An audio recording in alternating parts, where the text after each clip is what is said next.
Fukuroda Falls are 120 meters high and 73 meters wide. They are one of the 3 best waterfalls in Japan.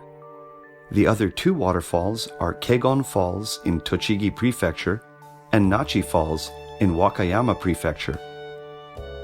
In the past, Saigyo Hoshi, a famous poet, wrote that when visiting this area, unless you come once a season, you won't be able to truly appreciate the waterfall.